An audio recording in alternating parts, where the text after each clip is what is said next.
Di negara lain, mereka sudah bikin kajian-kajian di mana Republik Indonesia sudah dinyatakan tidak ada lagi tahun 2030. Mereka ramalkan kita ini bubar. Yang melihat Indonesia gelap itu siapa? Nggak ada negara yang korupsi gila-gilaan bisa kaya. Tidak ada. Korupsi menuju negara hancur. Nggak salah kalau orang menyebut NKRI, negara koruptor Republik Indonesia. Ya. Karena tadi semboyannya kita GBHN, gede bacot, hasil nihil. Sekarang ini kita melihat ke sudut manapun di Indonesia, Pak, ini ada korupsi kan? Pemirsa, kita dikejutkan dengan kabar yang sangat mengejutkan.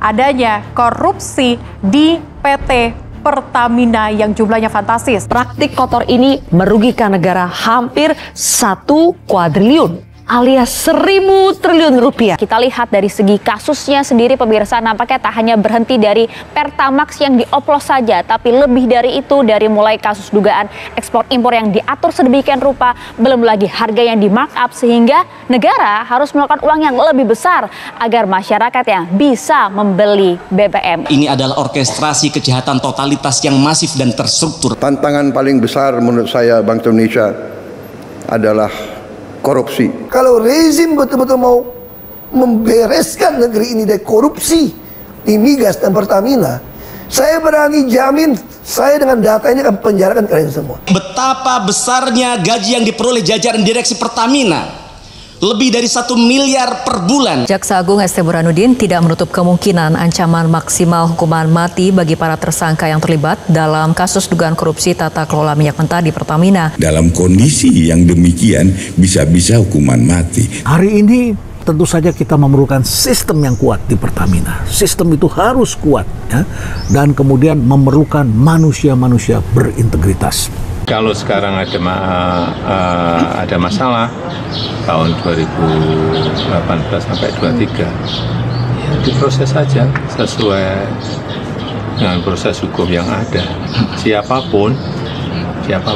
Belum selesai kasus korupsi minyak mentah, sekarang muncul lagi dugaan korupsi di tubuh perusahaan listrik negara atau PLN. Setelah kasus BBM Pertamax berlalu, publik kembali dihebohkan dengan kasus lain, yaitu minyak goreng murah yang disunat. Minyak kita kembali menuai polemik. Tidak hanya sempat langka di awal peredarannya, namun juga isinya yang disunat alias dikurangi. Presiden Prabowo dikabarkan marah saat mendengar insiden tersebut dan menegaskan tidak ada satupun yang kebal hukum. Kejaksaan Negeri Jakarta Pusat menggeledah beberapa lokasi terkait dugaan korupsi dalam pengadaan barang dan jasa pengelolaan Pusat Data Nasional Sementara PDNS Kominfo 2020-2024. Nah, sejumlah barang bukti disita penyidik guna mendalami dugaan kasus korupsi tersebut. Sejumlah mata uang asing dari berbagai negara, kartu ATM, buku tabungan, alat komunikasi handphone, serta sejumlah dokumen disita dari salah satu ruangan di Kominfo. Kejaksaan Tinggi Sumatera Selatan menetapkan 3 tersangka dugaan tindak pidana korupsi LRT atau kereta api cepat. Sejumlah kasus korupsi di Indonesia pernah menjadi sorotan.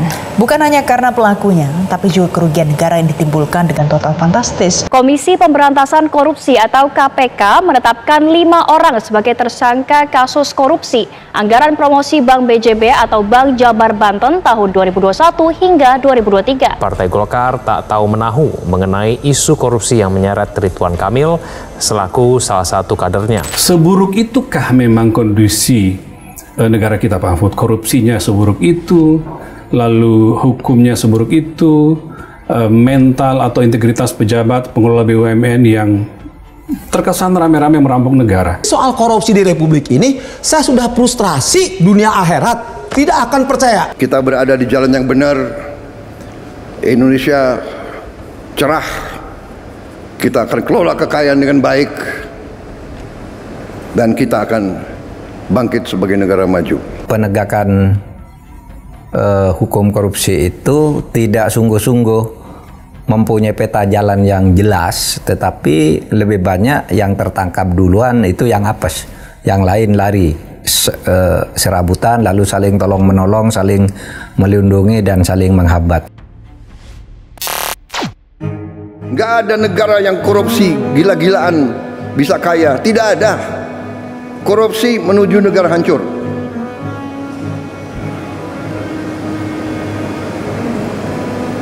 Saya tidak akan mundur menghadapi koruptor. Saya tidak akan mundur menghadapi koruptor.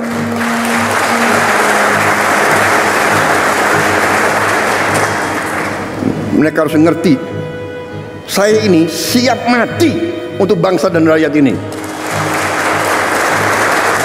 Saya tidak takut. Mafia manapun saya tidak takut. Apalagi ada Kapolri sama Panglima TNI. Masa kita takut? Apalagi guru-guru akan membantu saya, ya.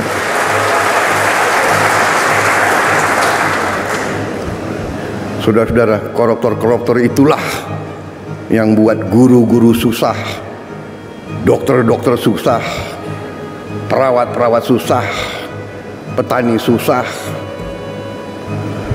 Karena itu, terima kasih dukungan saudara-saudara. Kita bersama akan menghadapi maling-maling itu, dan kita akan mengusir mereka dari bumi Indonesia kalau perlu.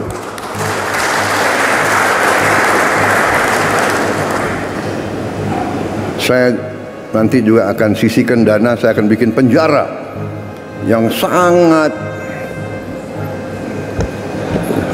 pokoknya sangat kokoh di suatu tempat yang terpencil, mereka nggak bisa keluar malam hari. Kita akan cari pulau, kalau mereka mau keluar biar ketemu sama hiu.